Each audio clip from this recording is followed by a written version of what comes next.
Hi students, this is Parikmishan. Today we are going to start the poem My Mother 66, which is of Flamingo book. And I want to say sorry guys that I have promised you earlier that I'll be continue, but I am not, so sorry guys. So I hope you will forgive me. और आइए इस poem को पढ़ते हैं. My Mother 66 was written by कमला दास. ठीक है.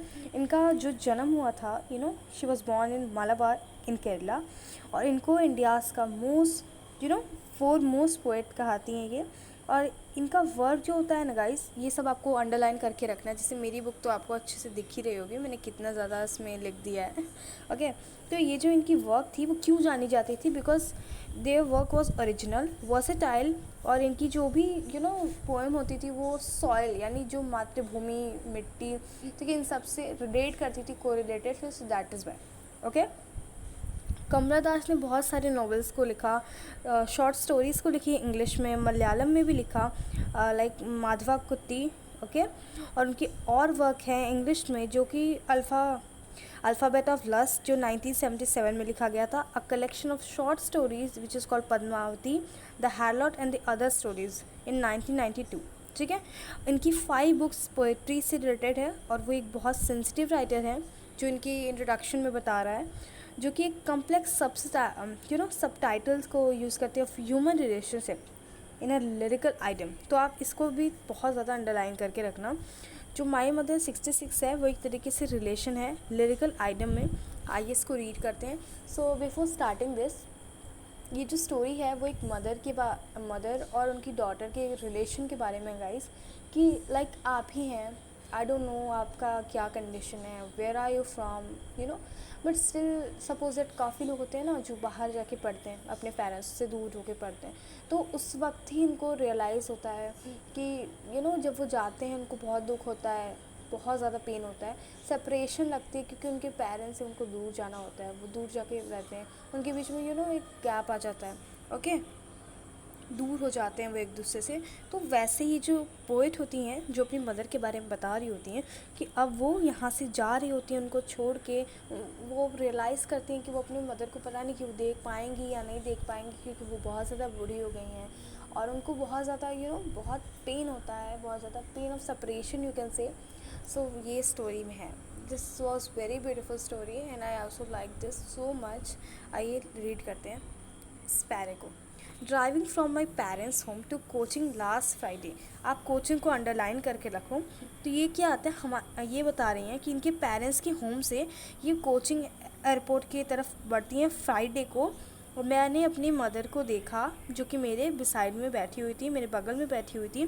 Dose, ठीक है, डोज का मतलब क्या होता है, वो झपकी ले रही होती है, ओपन माउथ. काफ़ी लोग होते हैं ना जब सोते हैं तो उनका मुंह ओपन रहता है, तो वो बता रही हैं कि वो एक झपकी ले रही होती है जिनमें उनका माउथ जो होता है वो ओपन रहता है, और उनका जो फेस होता है वो एकदम एशन, यहाँ पे ऐसे का मतलब सफ़ेद पड़ जाना. उनका जो फेस होता है वो बिल्कुल सफ़ेद पड़ जाता है, कलरलेस हो जाता है, जैसे कि कॉर्प्स हो. ठीक है, और लाइज विद द पेन. जब उनको उनका फेस जब है ऑथर देखती हैं तो उनको बहुत ही ज़्यादा बुरा लगता है. ठीक है, और वो कहती हैं कि जो मेरी मदर हैं वो अपने ओपन माउथ के साथ जो है एक झपकी ले रही होती हैं, और उनका फेस बिल्कुल ही कलरलेस हो गया है, और एक कॉप्स की तरह, दैट मीन्स एक डेड बॉडी की तरह वो दिख रही हैं. और उसी वक्त उनको देख के एक पेन जो है उनको महसूस होता है. ठीक है, that she was an old age she look but soon but put the thoughts away. ठीक है, ये यहाँ पे बता रही हैं कि she was old age she looked but soon. देखो ये कह रही है ना, ऑथर बोल रही है कि इनकी जो मदर है वो बहुत ही ज़्यादा बूढ़ी हो चुके हैं, बट स्टिल वो होप कर रहे हैं कि वो जब दूसरी बार आए उनको देख पाएँ, शील बी ओके. ठीक है, यही सब लोग प्रे करते हैं. वैसे ही वो भी ये विश कर रही हैं. फिर ये सारे थॉट्स को अवे करने के लिए, दूर करने के लिए, and looked out at young trees.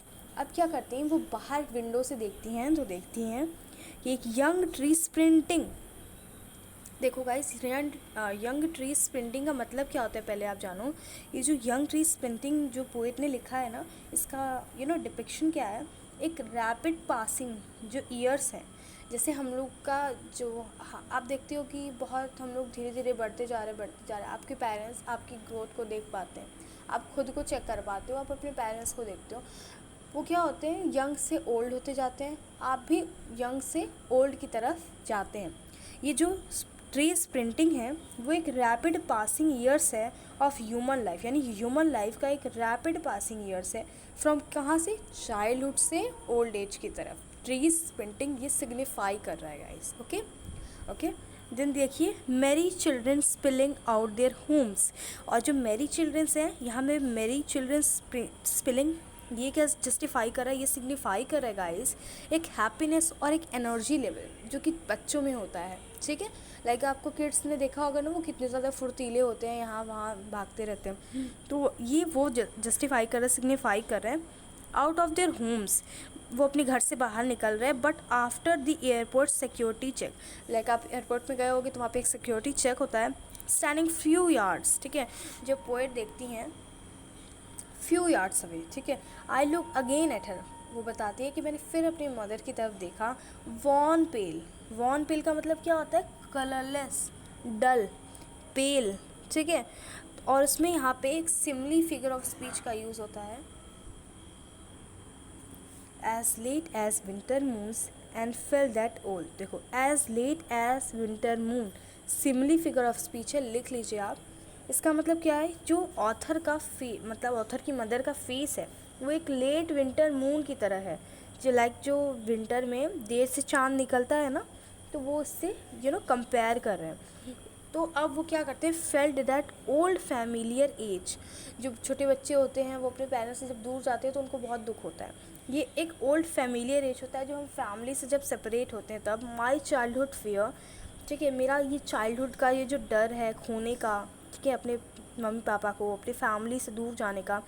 But all I said was, और मैंने सिर्फ इतना ही कहा, सी यू सून अम्मा। और वो अपनी मदर को कहती हैं सी यू सून, एक गेट ऑफ करती हैं, और all did was smile smile and smile. Guys, इसमें जो लास्ट लाइन है वो ऑथर बताती हैं कि मैं स्माइल करके सिर्फ यही कहना चाहती हूँ कि आई सी यू सून, मैं आपसे दोबारा मिलूँगी।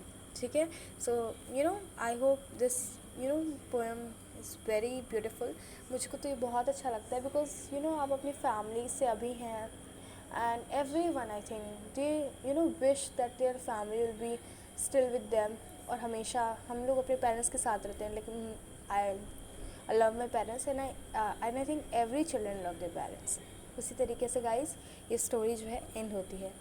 सो I hope you like the video.